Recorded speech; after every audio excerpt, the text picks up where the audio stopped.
Oke teman-teman, Assalamualaikum warahmatullahi wabarakatuh. Kembali lagi bersama saya Deddy Inzong. Nah, sebelumnya kita ngobrol-ngobrol dulu atau bagaimana ya.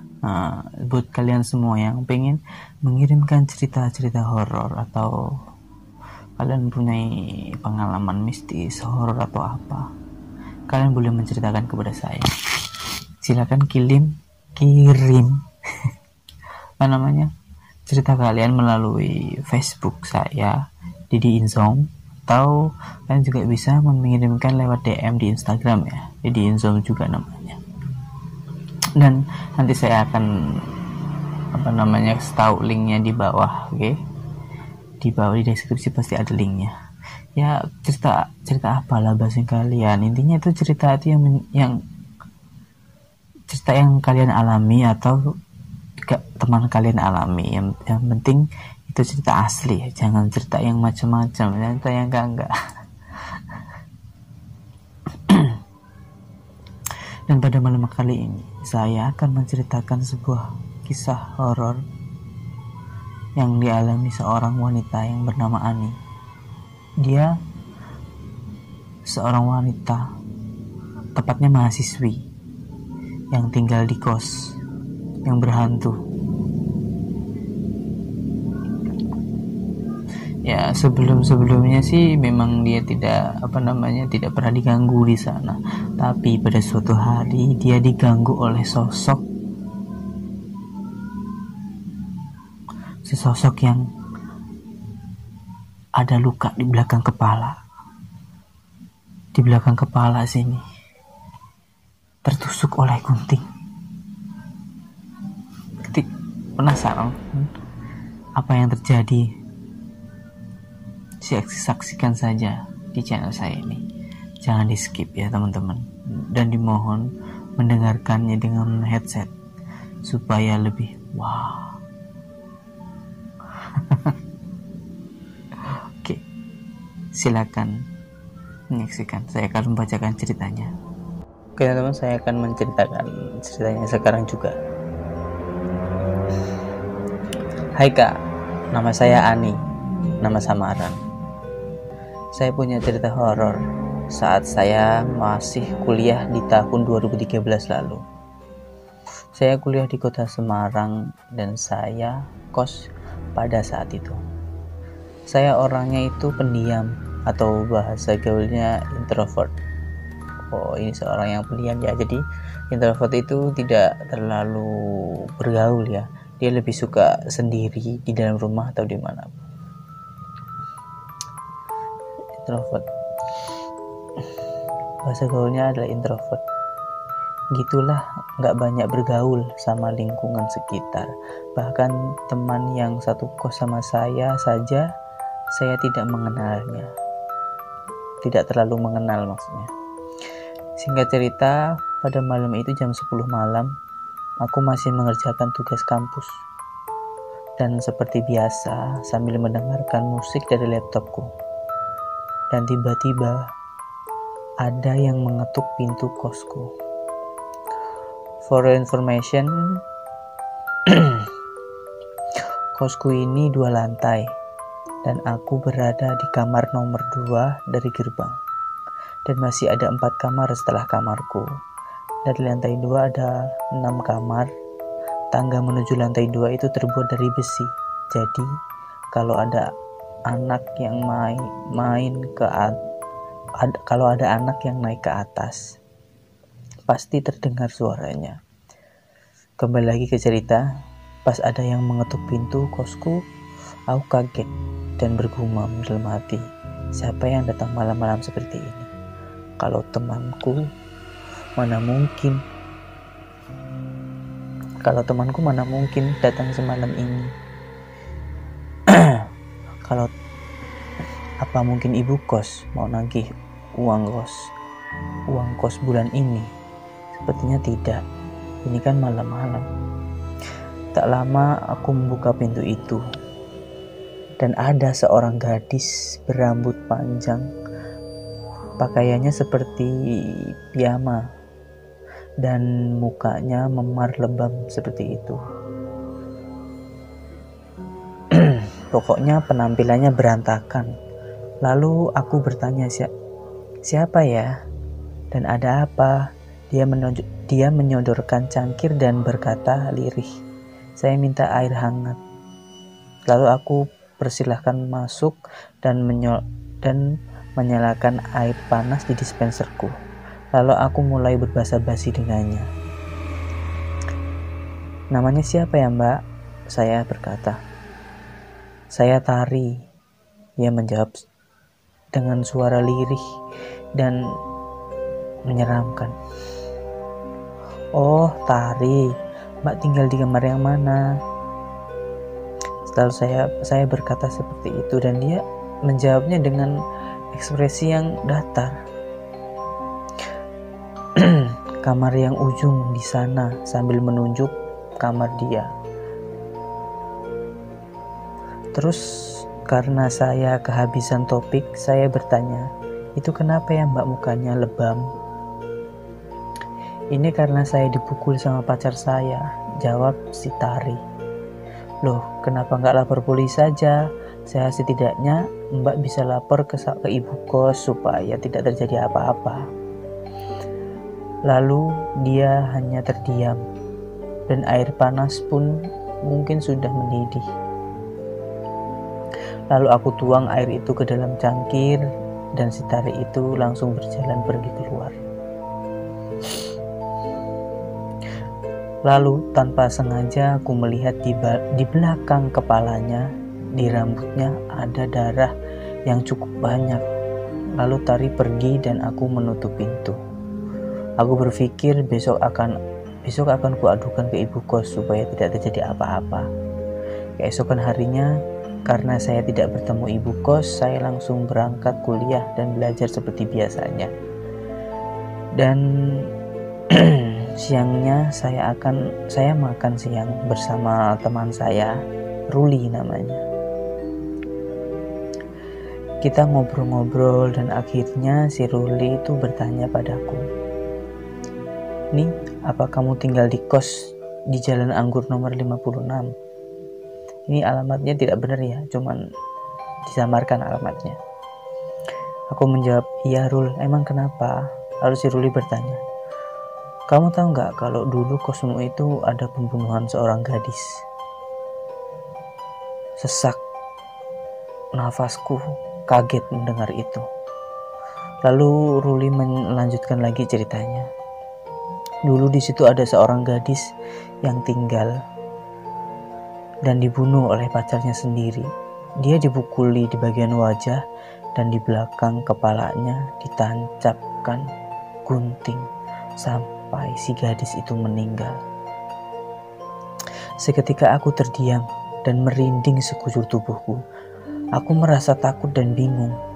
Bagaimana malam ini? Sepulang kuliah, aku langsung berlari ke kamarku. Dan aku ingat ucapan si Tari tadi malam, bahwa dia berkata kalau kosnya itu di kamar paling ujung. Lalu aku bergegas menuju kamarnya dan melihat. Sampainya di sana, aku kaget. Aku syok melihat kamarnya itu sudah tergembok, dan gemboknya itu terlihat berkarat seperti tidak pernah ada orang yang membukanya. Aku langsung pergi ke kamarku dan duduk dengan gemetar. Siapa si Tari sebenarnya? Itu yang ada di pikiranku. Sampai malam hari, aku tak bisa berhenti memikirkan si Tari hingga aku tertidur. Sepertinya waktu itu jam 7 malam atau jam 8 si Ani ini tertidur. Dan pada malam harinya aku terbangun karena aku tidur masih terlalu sore. Saat itu jam 1.35 malam. Jam 1.35 dini hari. Tiba-tiba aku mendengar sayup-sayup suara orang berjalan di depan kamarku, lalu ke atas dan turun lagi ke bawah. Mendengar suara itu, aku langsung berpikir, siapa kiranya yang jalan tengah malam seperti ini, bolak-balik dari lantai 1 ke lantai 2. Dari lantai 1 ke lantai 2. Karena kenapa si Ani ini tahu orang ini berjalan dari lantai 1 ke lantai 2? Karena tangga untuk menuju lantai 2 itu terbuat dari besi. Makanya si Ani ini bisa mendengar kalau ada yang berjalan naik dan turun. Lalu aku penasaran, siapa sih yang berjalan malam-malam seperti ini?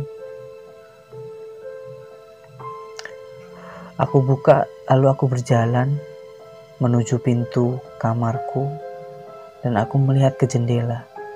Aku buka sedikit hordengku. Aku kaget dan merinding sekujur tubuhku pada saat itu. Aku melihat si Tari sedang mengenakan baju seperti daster putih, kumal dan panjang. Dan ada gunting yang menancap di belakang kepalanya. Aku sangat takut pada malam itu. Aku bingung apa yang harus aku lakukan. Karena sosok itu diam dan mungkin berjalan 1 atau 2 langkah lebih di kanan dan di kiri dari pintu kosku. Aku tidak tahu sebenarnya apa yang diinginkan olehnya, tapi dia terus mondar-mandir di depan pintu kamarku. Lalu ketika aku melihatnya, mungkin sudah 3 atau 4 menitan. Lalu dia menoleh ke arahku dengan senyuman yang sangat menakutkan. Dia tersenyum, tapi bibir kanan dan bibir kirinya itu menempel ke telinga, seperti sangat panjang. Rambut dia yang lusuh itu seketika terurai, terbuka dengan tawanya itu, dengan tawa khasnya. Dia tertawa cekikikan melihatku yang sedang mengintip dari jendela. Lalu langsung aku tutup jendela itu dan aku lari ke tempat tidur dan aku tarik selimut untuk menutupi sekujur tubuhku. Aku hanya bisa terdiam dan aku hanya bisa membaca ayat-ayat kursi, surat-surat yang aku hafal pada malam itu. Hingga akhirnya aku tertidur dalam ketakutan. Dan di pagi harinya aku bangun dengan perasaan yang aneh dan badanku seperti terasa sakit pada lengan tangan dan kaki kananku. Entah apa yang terjadi semalam itu, aku tidak tahu. Karena setauku aku hanya tertidur setelah aku membaca surat-surat yang aku hafal dan aku bangun dalam keadaan seperti ini. Kamarku berantakan dan aku tidak tahu apa yang terjadi. Dan keesokan harinya aku menginap di kos temanku dan aku langsung berpindah kosan.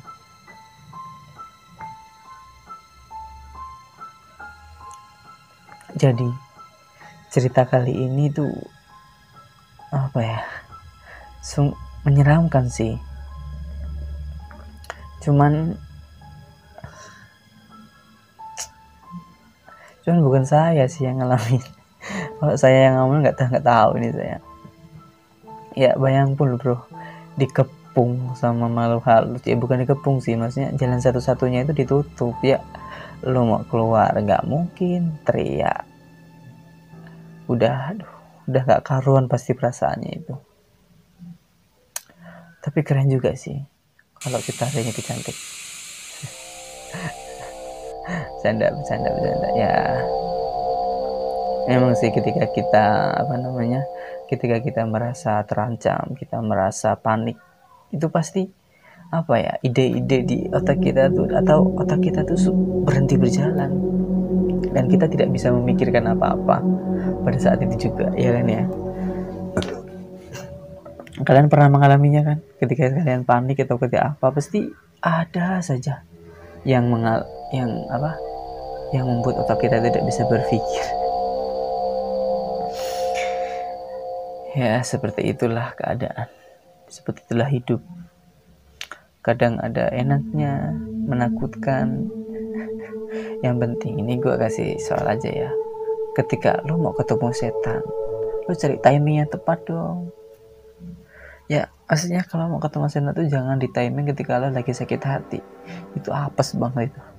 Habis jebusin cewek atau cowok, ketemu setan.